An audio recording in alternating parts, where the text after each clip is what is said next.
Alrighty guys, so this is the second day of the small bathroom remodel. Carl, he's already started setting some tiles on the floor. And he's gonna go through all the details about this floor, about this tile, about this manufacturer, and yep, and we're gonna go from there. So Carl, what we have here and what we are doing? What we have here is the these are our handmade glazed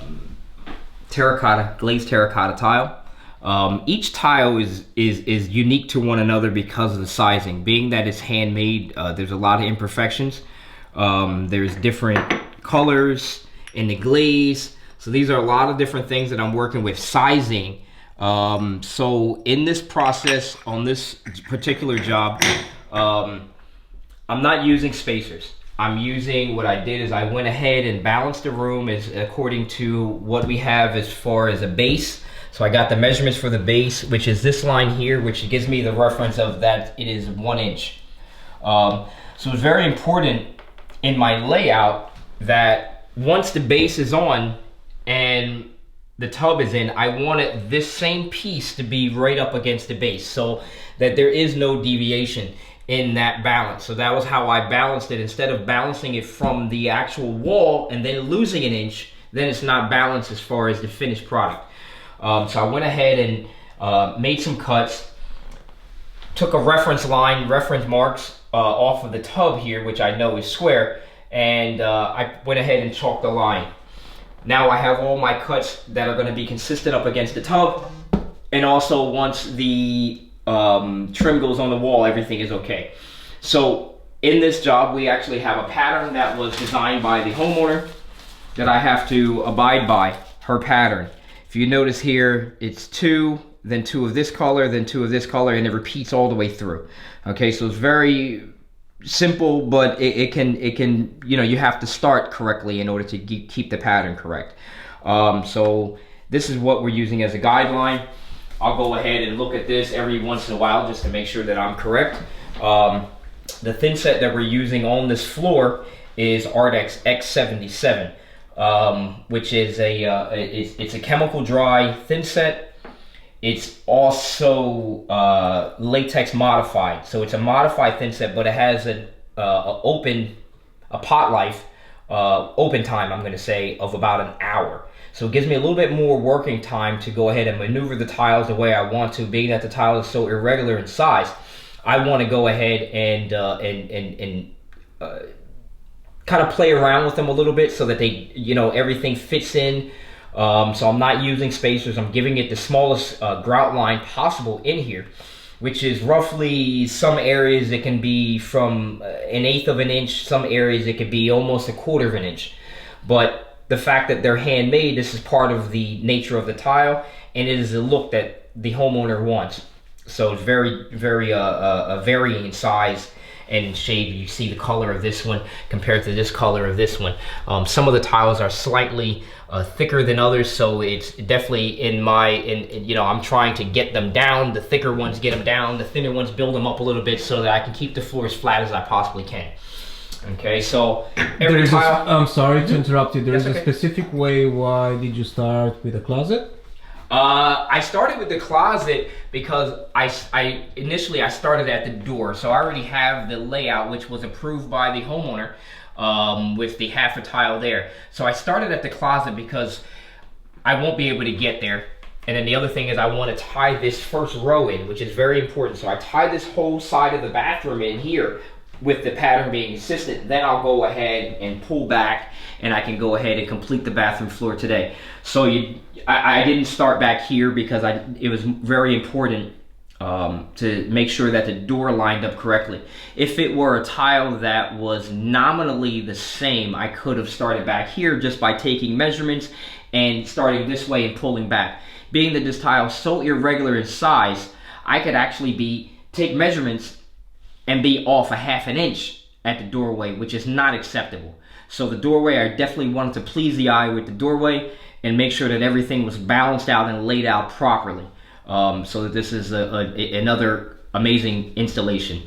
So that's that. Every tile, even though it's a mosaic, we still do directional troweling. I still am going to back butter every piece. Some will say it's a little tedious, but to ensure that I have complete coverage, I want to go ahead and do that right there, collapse the ridges, and what I'll do is I'll show you the difference. So I'll take a regular tile. This one I back buttered and collapsed the ridges. This is just a regular one. I'm just going to set it there like most tile guys do. And what I'll do is I'll show you the difference and why it's so important to back butter. Remember, this is the one that I back buttered. You see the coverage there? See the coverage there. Trowel lines are collapsed. Okay, so you have that one. This one, I just set it like normal.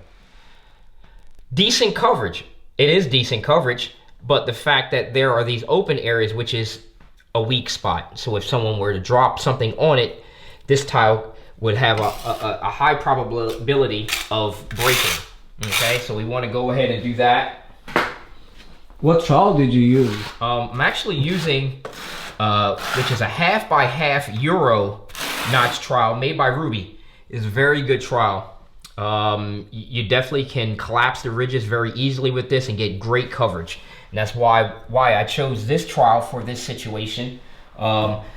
Most people will probably just use a 1/4 by 1/4 in here. I wanted to make sure that I have excellent coverage, excellent contact, and so that everything is covered very well underneath the tile and is bonded accurately.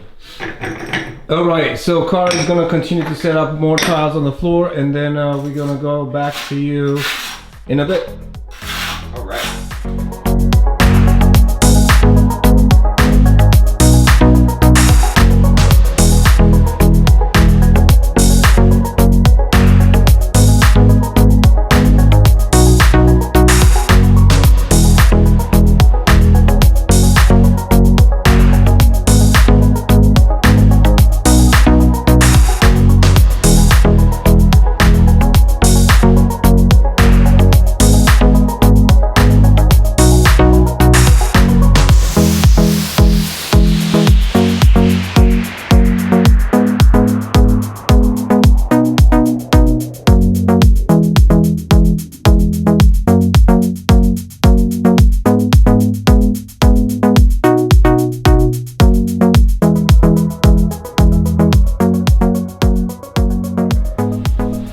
Alright, we are back. Carl is doing some pre-cuts.